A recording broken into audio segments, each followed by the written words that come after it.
Welcome to the Self-Awareness and Self-Compassion Podcast, formerly known as the Full Spectrum Feeling Podcast. I'm your host, Blaise Schwaller, life coach, mom, and former tattoo artist. I help people heal their past, speak their truth, and love the lives that they're living now. Join me here every week for conversations on how to live an imperfect but fully engaged life that embraces all the feels so that you can stretch into your best life while enjoying the you that's here right now.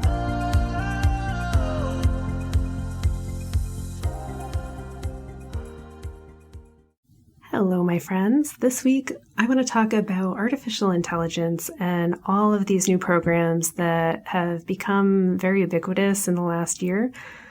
ChatGPT, all of these ones creating images. I've very much been following a lot of threads of artists because I've been heavily involved in the artist community for years and witnessing our collective heartbreak, frustration, and fear as artificial intelligence comes in and is, trained on artwork that's ours, that we took years to develop that skill for, that we were really making our living from. And without permission, in most cases, these algorithms have been trained and now we're spitting out work where you can type in, make it look like so-and-so's artwork, and there it is. And the very tangible fear and frustration that's happening for people in the creative community, writers, actors, as we recognize that our livelihoods can be replicated and taken from us so that someone else can make money, and it won't be us. And less of us will have jobs or will be paid very little for very little. That turns into so much. And it feels very out of our control, and it feels very frustrating. And as these new technologies are marketed to everybody, it's marketed and, it's just going to make life so much easier. If you're a business owner, I'm getting a lot of those emails and just advertisements. Hop on the AI bandwagon, learn how to be great at prompting all of these things, because then you don't have to hire as many people and you can get so much more work done in less time. And isn't that wonderful? And then you'll be able to sell more stuff.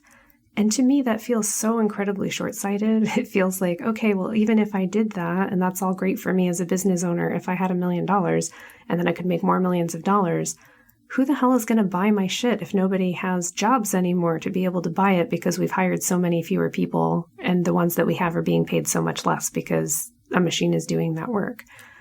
And there's always the argument that comes back, which is, AI, it's just another technological revolution. This is how people felt when the cotton gin came in and all these other technologies and, horse and buggies were replaced by cars and all of that.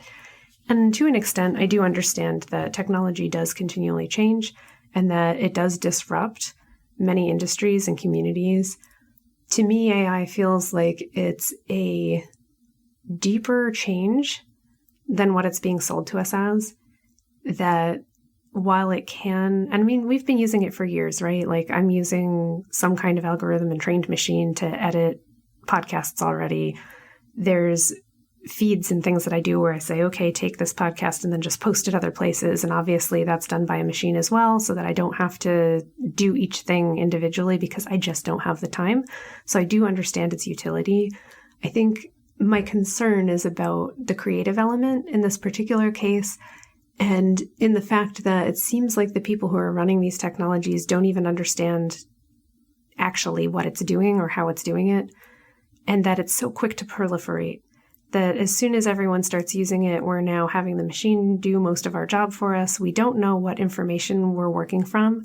And it scares me to think that I don't have to know a lot about something to spit out a paper about a topic I know nothing about now, but I have no idea if the source material was quality or not.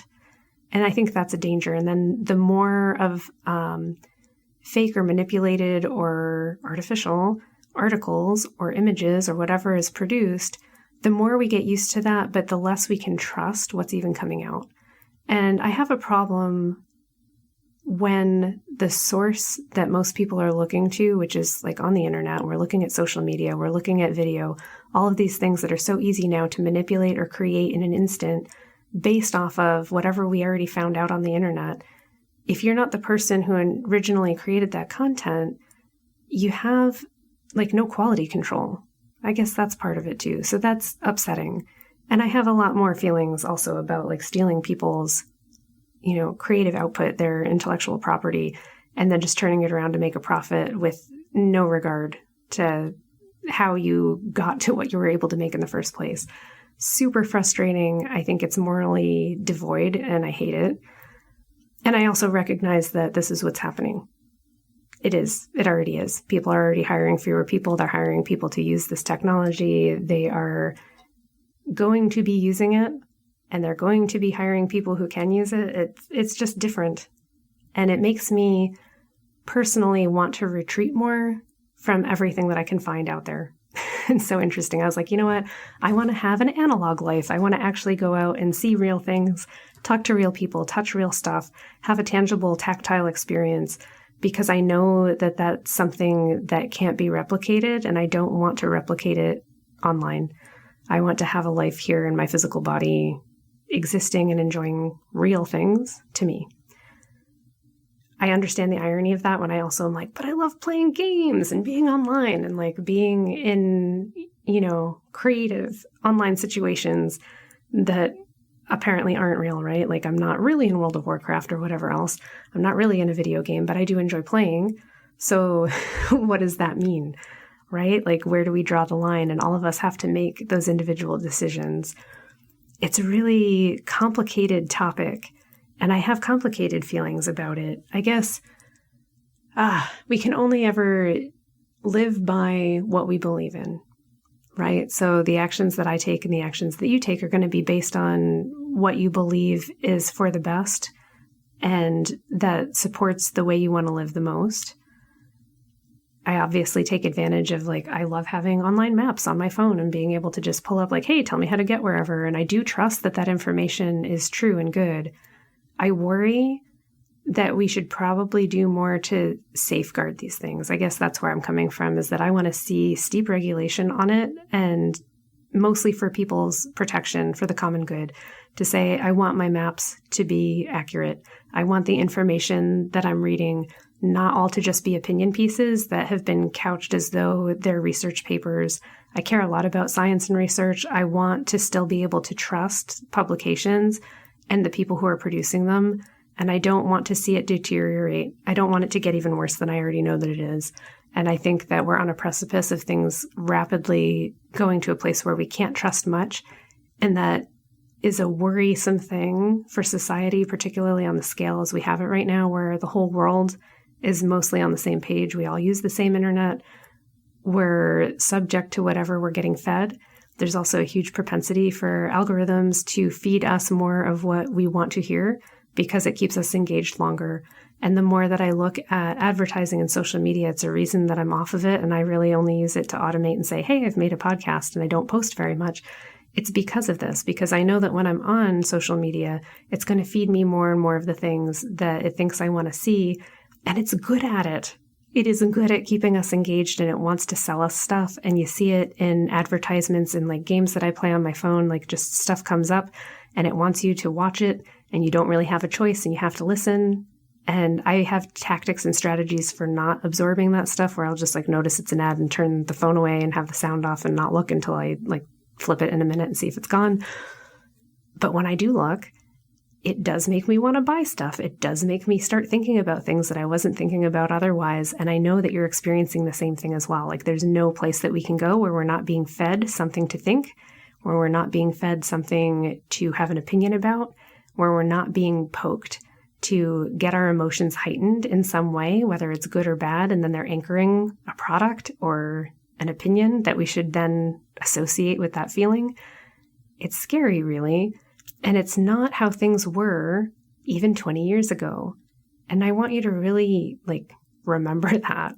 Even only 20 years ago, things were not like this.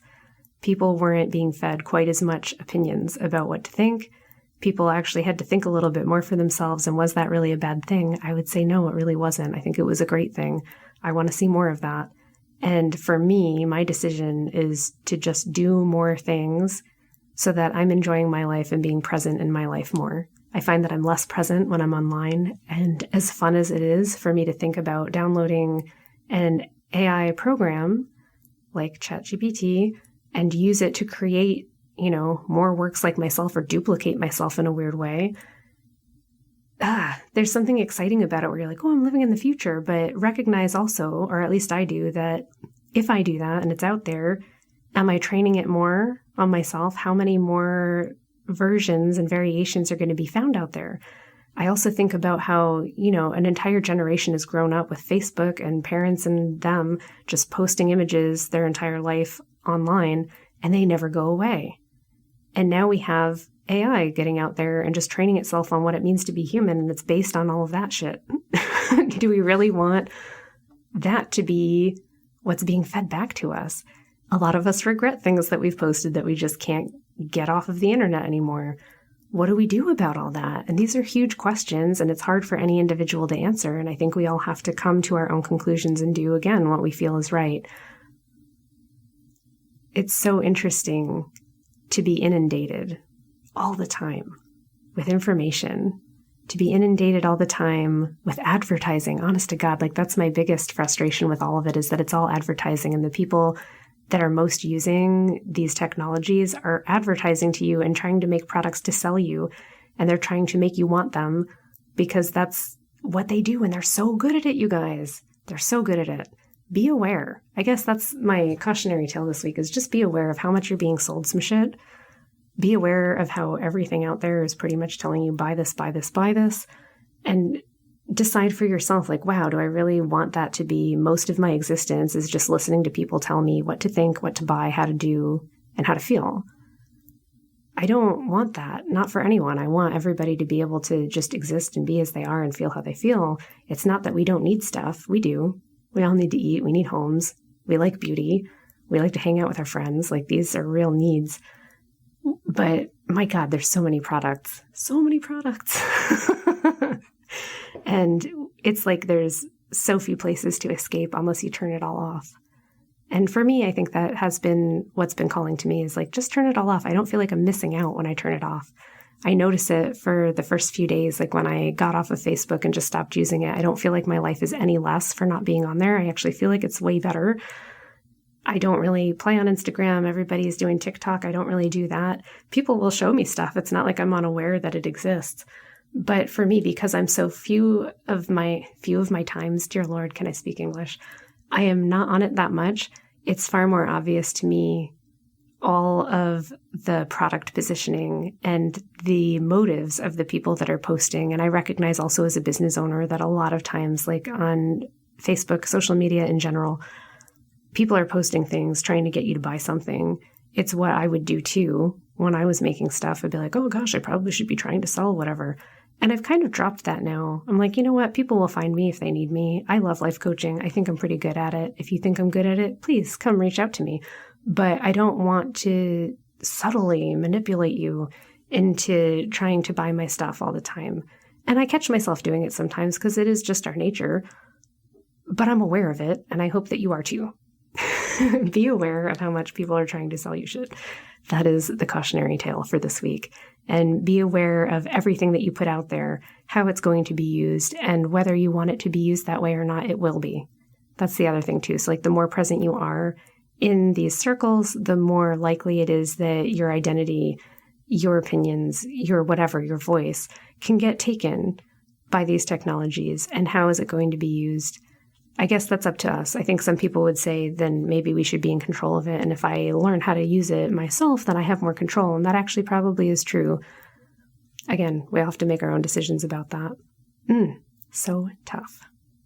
Friends, I hope that you are just aware of what's going on around you, that you are considering all of these things, not to get wound up about it, not to have stress about it, but to really make a conscious and informed decision about how you want to show up, or how you notice that things are being used and how they're being used to manipulate you, or that you're using it to manipulate others. Just be aware. Have a wonderful week, and I'll see you next time. Thanks so much for joining me. If you enjoyed this podcast, please subscribe and share it with someone you love, and leave us a review. You can learn more and get some self-compassion tips and tricks by visiting coachwithblaze.com, where you can sign up to get my free booklet on overcoming anxiety, overwhelm, exhaustion, and burnout. I'm sending you so much appreciation and love, and I'll see you next time.